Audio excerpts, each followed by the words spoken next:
In this video, we are going to do the oil change to our Mercruiser 5.7 Mag MPI engine. Here we show you the oil filter, and the pump we use to extract the oil.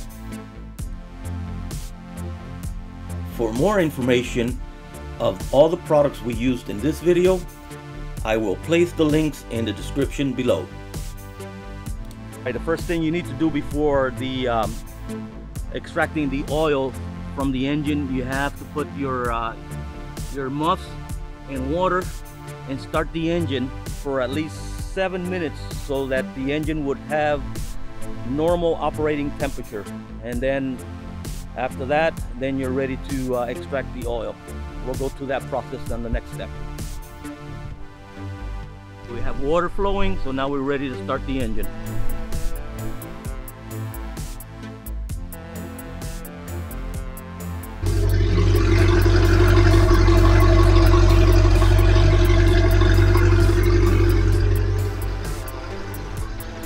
Alright, what I'm trying to show there is that make sure that the water is coming out from your engine cooling system, and that gives you a good indicator that your system is working perfectly.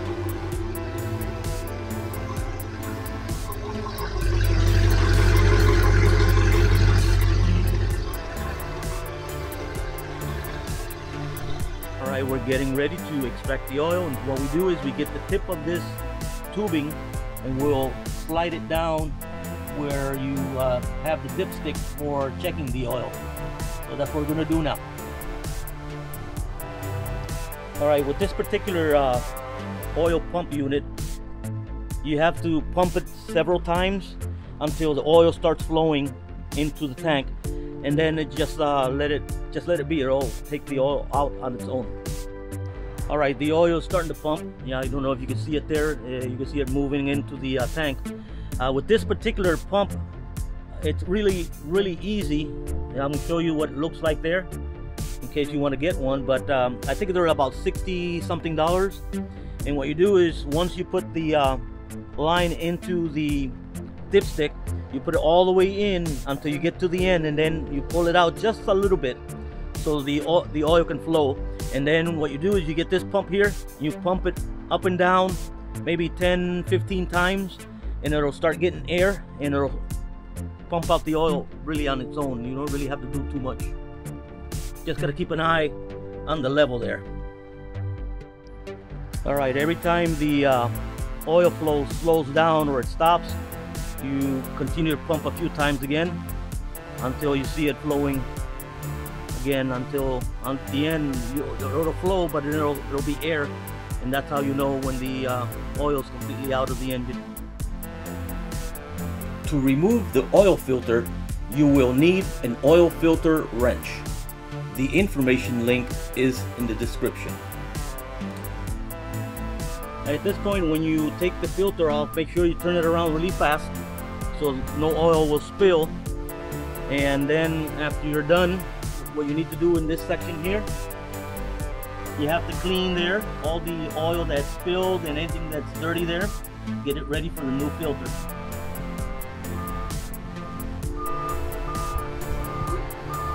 Alright, now we're ready for the new installation of the new filter.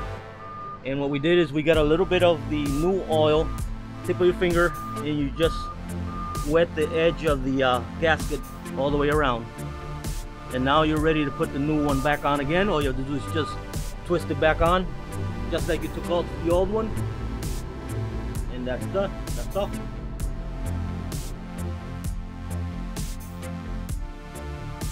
The oil filter only needs to be hand tightened, so don't use any wrench or tools to tighten the oil filter.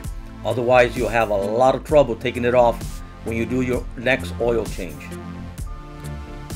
Alright, we're done putting the oil. Make sure when you put the oil in the engine not to go over the crosshatch on the dipstick here. It's not good if you go over, so just put a little bit, stop, check it, and then put the next bit until you get right on the line and not go over the little crosshatch on the dipstick. And then after I'm done with the oil, I just turn on the engine, check there's no leak on the oil filter, and everything looks good. After you turn off your engine, check your dipstick one more time to check the level and add any oil as necessary. And that's it. Your oil change is complete.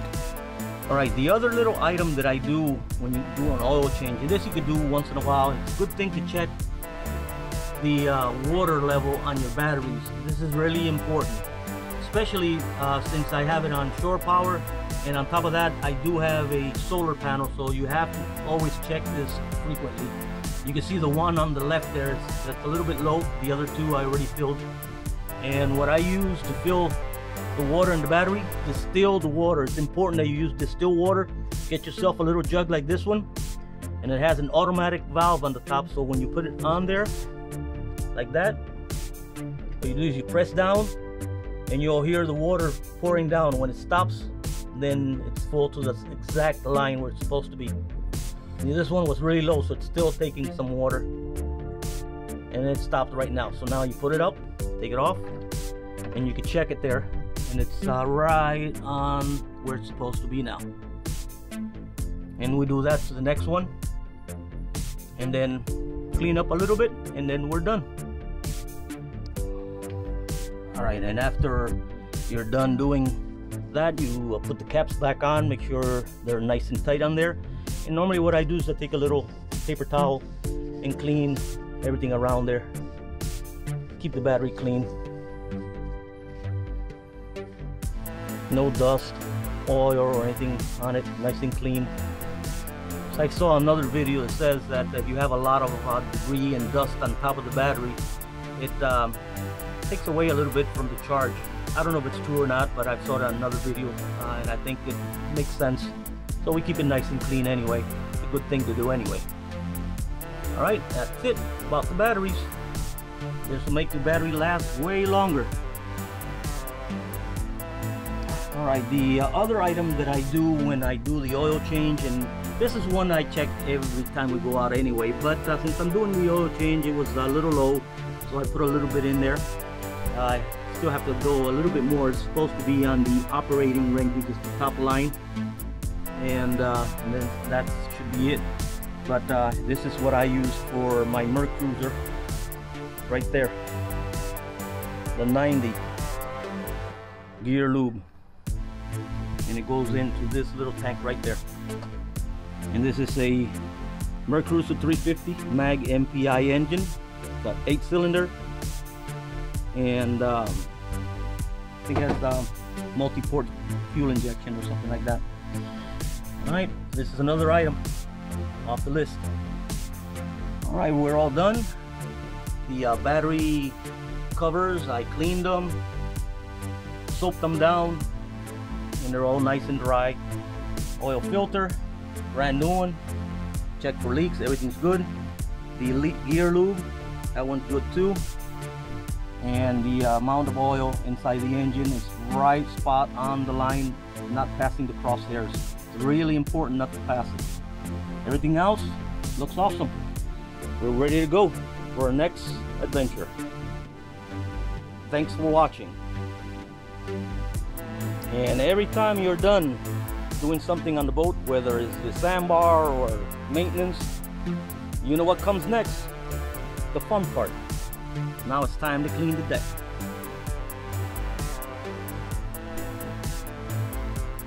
Hope you like our maintenance video. If you have any questions, drop us a line in the comment section below. And thanks for watching.